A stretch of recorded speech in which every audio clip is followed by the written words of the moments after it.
तैयार रहिए, स्टार्ट। समय की धारा अनवरत गति से बहती है और इस बहाव में कभी कोई शाश्वत नहीं रहता। विराम। यह ध्रुव सत्य है कि जो कभी महाशक्ति रहे हों वे भी इतिहास की करवटों में धूल धूसरित होकर समय की गहराइयों में गुम हो गए। विराम। ग्रीस, रोम, मौर्य, गुप्त या मुगल साम्राज्य सभी की शौर्य गाथा आज इतिहास की पुस्तकों में ही कैद हैं। विराम।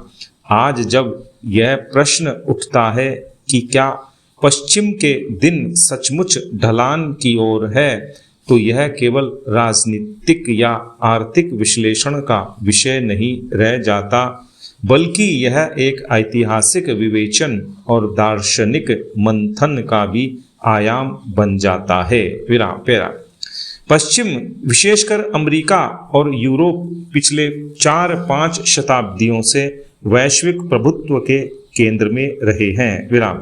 उपनिवेशवाद की भयावह लकीरों ने जिस प्रकार एशिया, अफ्रीका और लैटिन अमेरिका की आत्मा को कुचला, उसने पश्चिमी देशों को अकूत धन, संसाधन और सामरिक शक्ति प्रदान की। विराम।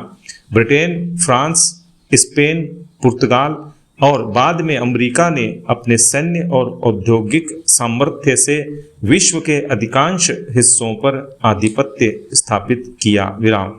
आज अमेरिका जो स्वयं को विश्व का प्रहरी और लोकतंत्र का रक्षक कहता रहा है, आंतरिक और बाह्य दोनों ही स्तरों पर अनेक चुनौतियों से जूझ रहा है। विराम।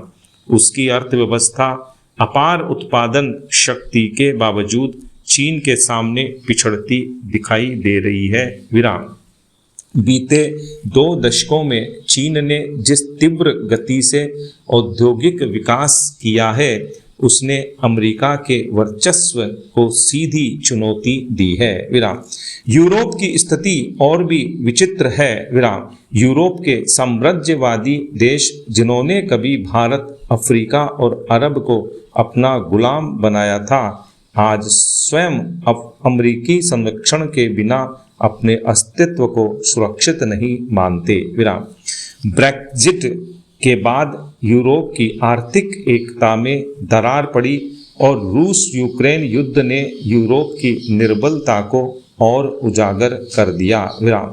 यूरोप न तो रूस का प्रतिरोध कर पा रहा है, न ही अमेरिका से स्वतंत्र होकर अपनी राह चुन पा रहा है। विराम। सवाल यह भी उठता है कि पश्चिमी शक्ति संतुलन के सामने भारत और एशियाई देश कहाँ खड़े हैं। विराम। एक समय था जब भारत स्वयं ब्रिटेन की दासता में जकड़ा हुआ था, किंतु आज वही भारत पश्चिम के सामने मजबूती से खड़ा है। विराम। अमेरिका और यूरोप भारत को अपने सामरिक गठजोड़ों में शामिल करने के लिए निरंतर प्रयासरत हैं, क्योंकि उन्हें भली भांति ज्ञात है कि एशिया का भविष्य भारत और चीन के हाथों में निहित है। विराम। परंतु भारत की नीति संतुलित है। वह रूस, अमेरिका और यूरोप तीनों से अपने संबंध बनाए रखते हुए स्वतंत्र विदेश नीति की धारा को साधने में विश्वास रखता है। विराम। पैरा। सबसे बड़ा प्रश्न यही है कि क्या विश्व बहुध्रुवीय युग में प्रवेश कर चुका है। विराम। यदि हाँ, तो पश्चिम का एक ध्रुवीय साम्राज्य सचमुच समाप्त हो रहा है। विराम। यह यथार्थ है कि अमेरिका और यूरोप अब भी प्रभावशाली रहेंगे, किंतु वे अकेले विश्व की दिशा तय करने की स्थिति में नहीं रहेंगे। विराम। भारत, चीन, रूस, ब्राजील, दक्षिण अफ्रीका जैसे देश वैश्विक मंच पर नई ध्रुवीयता का निर्माण कर रहे हैं। विराम। पैरा। हालांकि यह कहना अभी जल्दबाजी होगी कि पश्चिम के दिन लग चुके हैं। विराम। यदि अमेरिका और यूरोप समय रहते अपनी नीतियों को बदल लें, साम्राज्यवादी प्रवृत्ति छोड़कर साझेदारी का मार्ग चुने, तो वे भविष्य में भी प्रभावी रह सकते हैं। विराम। दुनिया बहुध्रुवीय हो रही है, जहां एशिया, अफ्रीका और लैटिन अमेरिका की आवाज भी उतनी ही महत्वपूर्ण होगी जितनी अमेरिका और यूरोप की। विराम। पैरा। हिंदी दिवस सिर्फ एक भाषाई पर्व नहीं बल्कि भारत की सांस्कृतिक और भावनात्मक एकात्मकता का उत्सव है। विराम।